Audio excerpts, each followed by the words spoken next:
Avis vascular centre మన దేశంలోనే the best varicose vein hospital. Sangeeta Rao గారు హార్మోనియం, అట్లాగా మిస్సమ్మ కాదు అప్పుడే పాడాను నేను. రాజేశ్వరరావు గారు కదా మిస్సమ్మకి. అవును అవును. నేను అన్నపూర్ణ పిక్చర్స్ పాడడానికని వాహినికి వెళ్ళాను. అయిపోయింది, రాత్రి ట్రాన్స్ఫర్ చేసుకుంటున్నారు సాంగ్. అనురాగమ విడిసేన. అవును. నాగిరెడ్డి గారు వచ్చి అడిగట ఎప్పుడు పాడింది లతా మంగేష్కర్ అని. అప్పుడే వచ్చేది. నేను ఇష్టం వచ్చింది. ఆవిడ కాపీ ఎక్కువ చేసేదాన్ని నేను. ఆవిడ మాటలు గీటలు కొంచెం ముద్దుగా పెట్టుగా తమాషాగా చేసేదాన్ని. ఆ ట్రిక్కులు అన్నీ ఉన్నాయి నా దగ్గర వాయిస్లో. అంచేత ఆయన అడిగాడు, లేదండి మన ఊరు పిల్ల తెలుగు అమ్మాయి ఒక అమ్మాయి వచ్చింది అంటే కేవీ రెడ్డి గారు గట్టిగా పట్టుకోండి ఆ అమ్మాయిని వదలకండి, వదలకండి గట్టిగా పట్టుకోండి, మన తెలుగు వాళ్ళే కరువు అయిపోయారు మరికి అనేసి ఆయన. అతను ఒక కారణం. ఇలాగే అందరూ కలిసి నన్ను ఒక గాయని మణిగా చేసి ఎవరు నా దగ్గర ఎవరైనా వస్తే ముందు డై డై రెండు పడిపోతాయి. ఎవరేమో అనకూడదు అంటే అంతే. ఆ రోజు రికార్డింగ్ క్యాన్సిల్ అయిపోతుంది. పాడేస్తాను, ఏడ్చేస్తాను. ఏడుస్తారమ్మా? మీరు చాలా స్ట్రాంగ్గా కనిపిస్తారు. లేదు, నాకు నచ్చించేట ఏదైనా జరుగుతుంటే అదే నెక్స్ట్ మంత్రం. ఎక్కువ నాకు సెంటిమెంట్, ఎక్కువ సెంటిమెంట్ నాకు. అమ్మ, పాటతో పాటు మాటతో పాటు వంట వచ్చా మీకు? రాదు కదమ్మా, అదే కదా నాకు మా ఆయనకి దెబ్బలాట. దెబ్బలాట చూడాలంటే నేను వంటింట్లోకి వెళ్ళాలి. అంతేనా? ఏం రాదు, ఒకళ్ళు ఇస్తే తాగడమే. విషయం ఇచ్చినా తాగుతారు. ఏం చేస్తాం, ప్రహ్లాదులో లాగా. భక్త ప్రహ్లాదులు. రాజేశ్వరరావు గారు ఒకసారి అన్నారు, అమ్మాయి గారు నా గొంతుగా కాపీ కొట్టేశారన్నారు. ఏదో ఒకటి అంటుంటారు ఆయన. ఈ గదిలో ఏంటి కంపోజింగ్లు చేశారు ఆయన. నాకు నేను ఇక్కడేనా? ఈ గది ఆ గదిలోనే ఇక్కడ కూర్చొని కంపోజింగ్ చేసేవారు.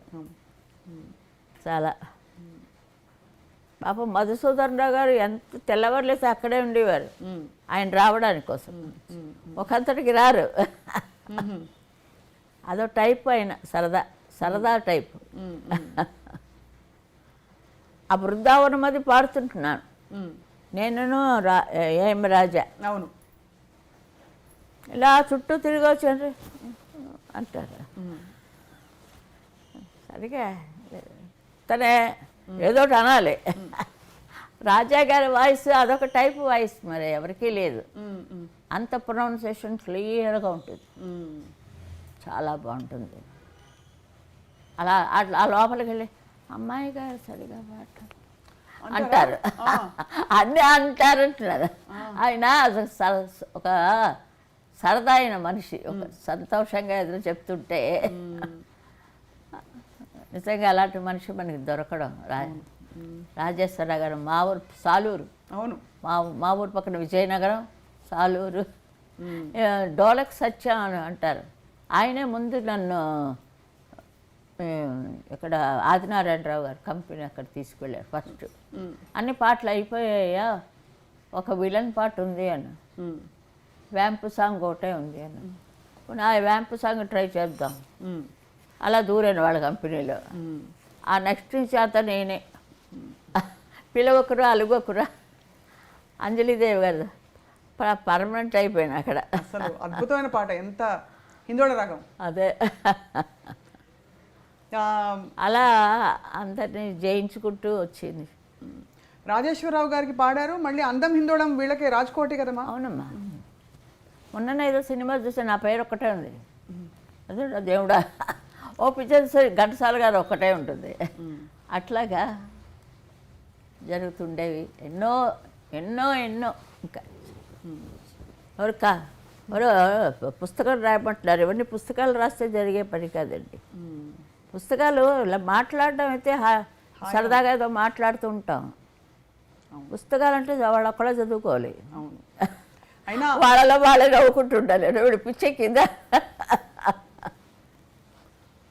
ఇంట్లో పిల్లలందరూ మీ బంధువుల పిల్లలు అందరూ చూసుకుంటే అమ్మ ఎవరు మీ స్వరవారసులు? మా ఇంట్లో మా ఇంట్లో అందరికీ సంగీతం తెలుసు, మంచి గొంతుకులు, ఎవ్వరూ రాలేదు, నేను ఒక్కరితోనే వచ్చాను. ఇదే నా ఇప్పుడు మా చెల్లెలు వచ్చింది, నాకట్ట బాగుపడదు. ఆ, భలే తాత మన బాపు వచ్చి పాడించి ట్రై చేశారు మధుసూదన్ రావు గారు. మైక్ దాకా వెళ్ళాం, తర్వాత నేను పాడాను ఆ పాట, తను కోరస్ పడింది.